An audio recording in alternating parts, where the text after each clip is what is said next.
Hey, what's happening, everybody? Jay Shockblast here, and look at that. We got Venom, and we've got Carnage on the screen, and I got Eric Shockblast, MOTU Eric, Sasquatch. Hey, how's it going, guys? Here with me, and we've had a lot of requests, and we're trying to go through them all between now and you just stole my bike. You son of a bitch. Wait a second. That doesn't work.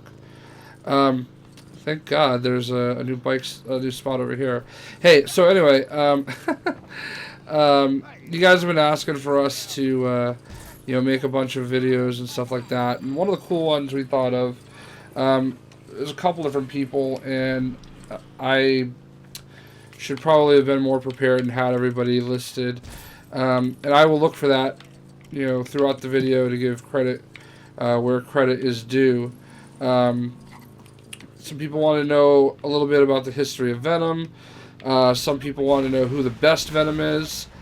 Some people want to know about Carnage, and some people wanted to know about Anti-Venom. And who better to guide us through all that than the walking comic book encyclopedia, Sasquatch. So first things first, Anti-Venom's not in the game, and I've definitely seen a few comments, saying, oh, it would have been cool if Anti-Venom was in the game. Now, I don't really think of him as, like, a popular character. When was he, is he still around, or? He's still around. He was only created about 4 years ago. So he's a very recent character in the Spider-Man franchise. And he's actually, what it is he's actually an old character at the same time. What it is, it's Anti-Venom is actually Eddie Brock, who is the first Venom. What it is to give you a brief history is everybody knows that Venom is the black symbiote that originally bonded to Spider-Man, and that's how it gained most of Spider-Man's powers, is by bonding with him in the first place. So therefore, when Spider-Man separated from the symbiote, it latched on to somebody that hated Peter Parker and Spider-Man at the same time, and that was Eddie Brock, who was Peter Parker's rival at the Daily Bugle. So this thus created a new character called Venom, where he was bigger, more monstrous, fed into the hate that Eddie Brock had, that the symbiote originally wanted, that Peter Parker didn't want to get consumed by. So anyways, flash forward a few years, the symbiote has been in and out of Eddie Brock's life. One of the biggest reasons why it left Eddie Brock was because Eddie Brock was actually diagnosed with cancer. And with its host body dying, the symbiote knew it wouldn't survive for very long. So that's why it left Eddie Brock and went on to be sold by the Mob, which eventually got picked up by another Spider-Man villain named Mac Gargan, who is known as the Scorpion. So anyways, Eddie Brock gets cured of the cancer and found out that he still has a bit of the symbiote within him all along, and thus he becomes Anti-Venom, which is the polar opposite of Venom, where Venom is all black with the white spider. Anti-Venom is all white with the black spider. And the only difference is he has the same powers that Venom has, but he has the power to heal, which is kind of weird in a way. But what he can do is he can get his tendrils inside of somebody and pour out all the toxins in their body. This was shown when Anti-Venom was first roaming around the city, and he had found a heroin addict and cured her of her addiction. So Anti-Venom is kind of a hero in a way. It's kind of still the same status that Venom usually is as an anti-hero. He's not really a hero. He's not really a villain. He's just himself. Was Venom really ever an anti-hero? I've always seen him really depicted as a pure villain. Well, he started out as a pure villain. mainly hating Spider-Man. But then when Carnage was created, he kind of sided with Spider-Man, and then he decided to become a hero, Huh. sort of speaks. There was a comic series in the mid '90s. It was called Lethal Protection, where Venom decided to become like a anti-hero of sorts, like kind of like Punisher. He still killed. He still, went after the bad guys, but he doesn't have the same morals that all regular superheroes do. Where the biggest is the no kill rule. How is he able to control the symbiote? He Because isn't the symbiote like really what? I mean, I know that Eddie Brock is in general was a jealous bad dude, but like, didn't the symbiote kind of feed off that? It did, and in a way, the symbiote and Eddie Brock are like bonded, so you kind of get a mix of both.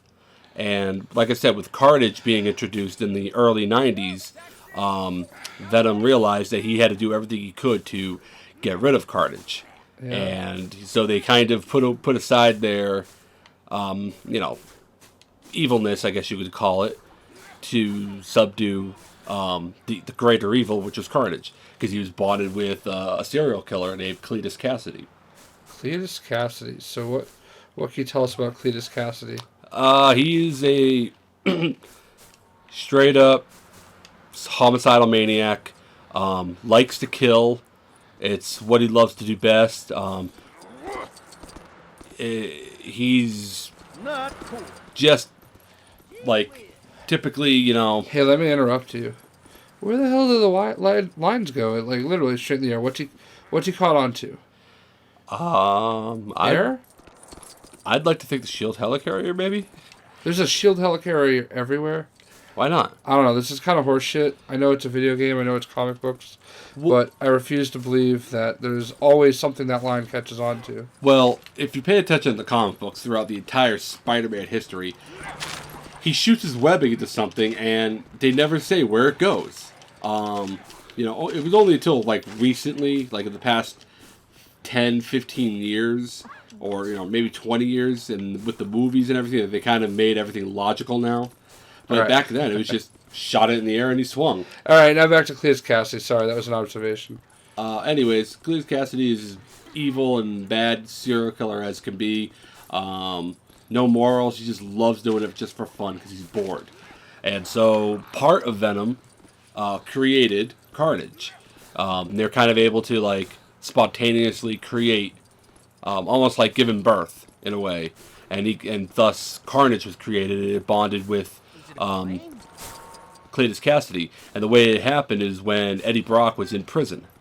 And they were cellmates, or they were neighbors, or whatever you want to call it. So that's how they met each other, and part of the Venom symbiote got out, and... Did they meet in the shower? Never really specified in the comics, but, when you read between the lines, you kind of figure it out for yourself. Would you say that Carnage is a sexually transmitted disease? Well, he is red and black, So yeah, I could say he was a sexually transmitted disease. I love the animations for these guys in the game. Like, with Venom, and I know this is completely off topic from what you were saying, but with Venom, like, when he gets bored, he starts juggling these skulls. Actually, yeah, there we go. I just think that's kind of funny. And then I really think they nailed the way his face kind of looks and all that kind of stuff. So, Carnage, I believe, does the same thing. So, Eddie Brock and Cletus Cassidy were cellmates, or prison mates, or just mates. And they we got Carnage. So, how many Venoms have there been? Like, or actually, let me take that back. So, there's a Venom book out right now, right? Like, Maximum Venom, or Carnage? I should say a new Carnage book. Isn't like Maximum Carnage like a running line right now? Well, Maximum Carnage was the big Spider-Man crossover book of the early '90s. It's what introduced. It's like the big ploy of Carnage.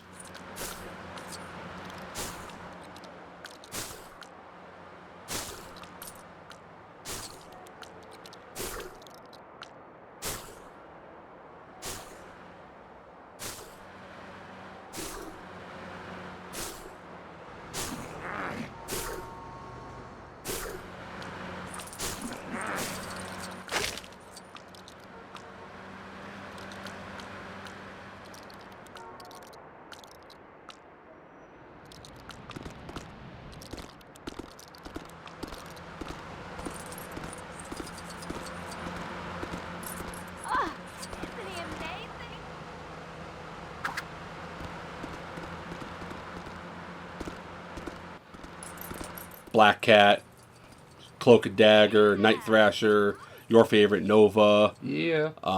Captain America. A lot of those guys helped. But the comic you're talking about is Superior Carnage. Superior Carnage. That I just found it. So what's that all about?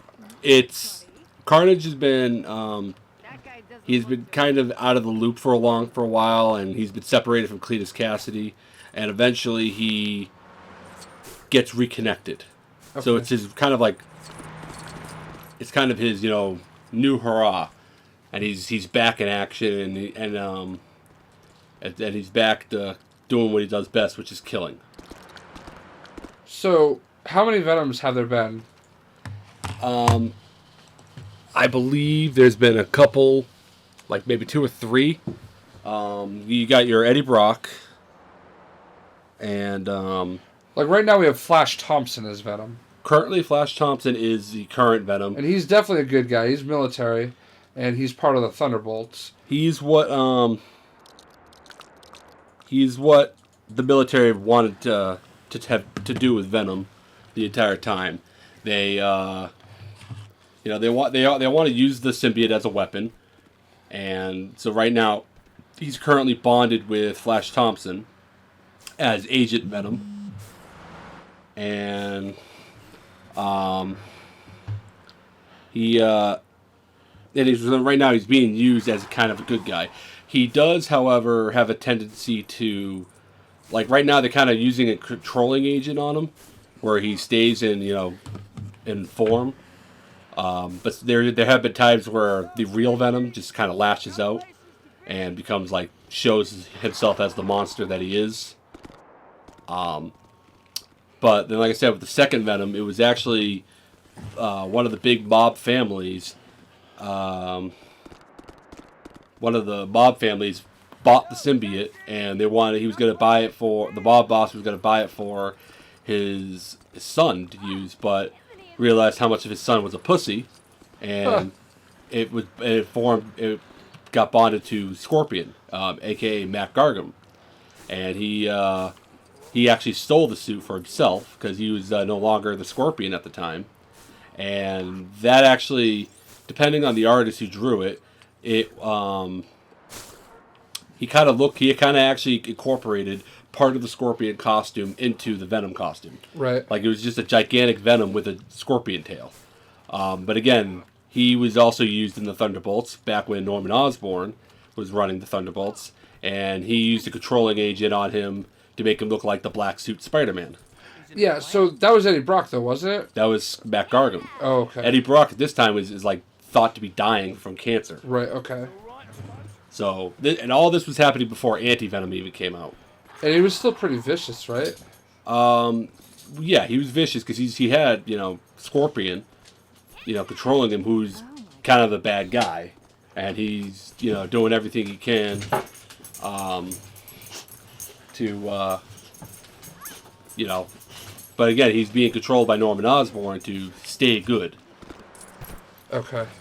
So, Flash Thompson right now, I've noticed in the Thunderbolt books, he sometimes has to fight the symbiote. When exactly did he come into play? Is this just a recent thing? Because I know there's a Venom book right now featuring Flash Thompson, right? Yes, he's the current Venom as of right now. What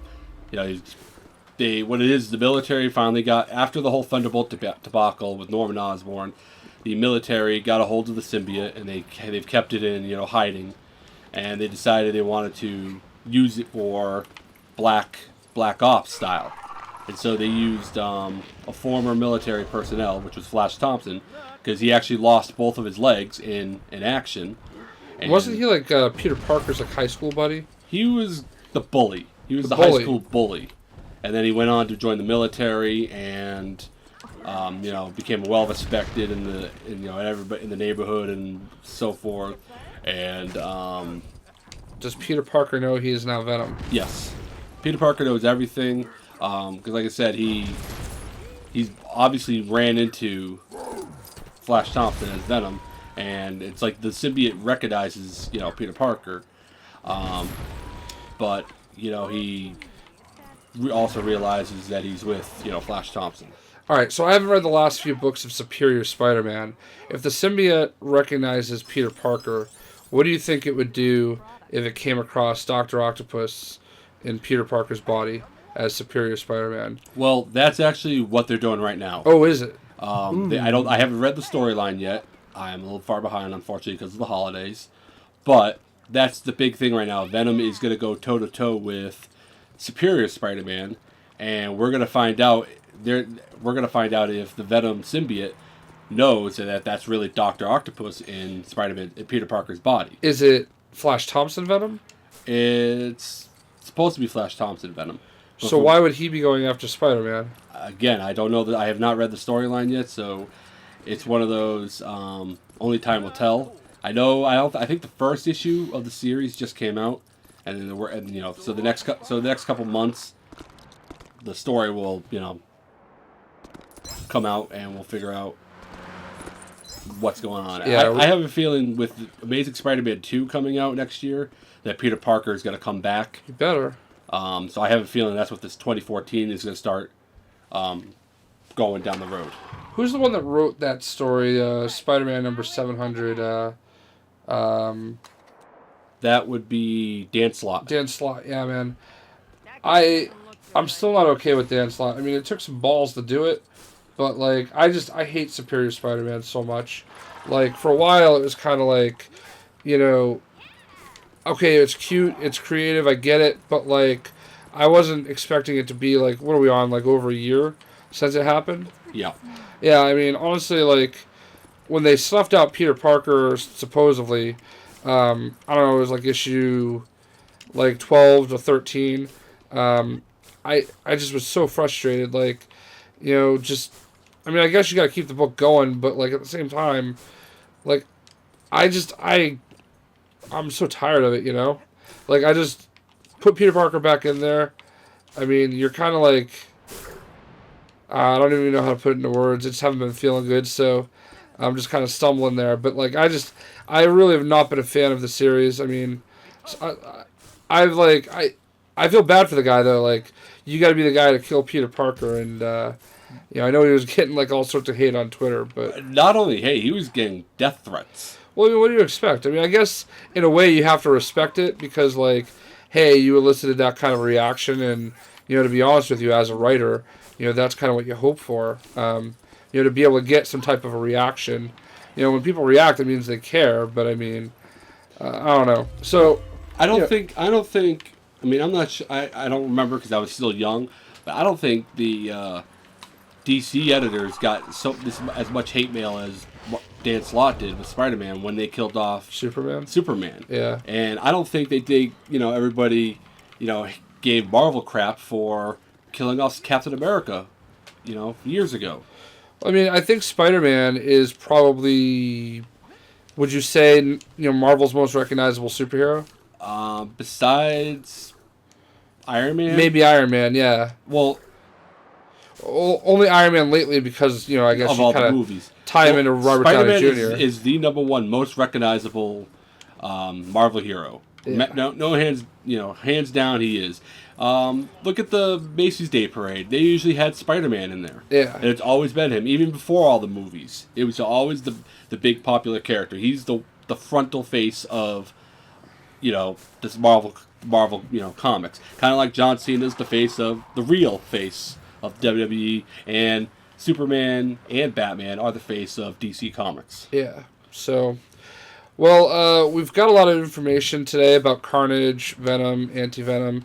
There were a couple, like, passable people that wore the symbiote suit as Venom, a couple chicks, and some mob boss that ended up dying like an issue later. So yeah, and then, like I said, I didn't recognize them because they were like 1 or 2 issues, yeah, and nothing worth noting. But I'm talking about like the mainstays that have been for at least a year or so longer. Yeah, so basically the Black Ops version of Venom is what's going on right now with Flash Thompson.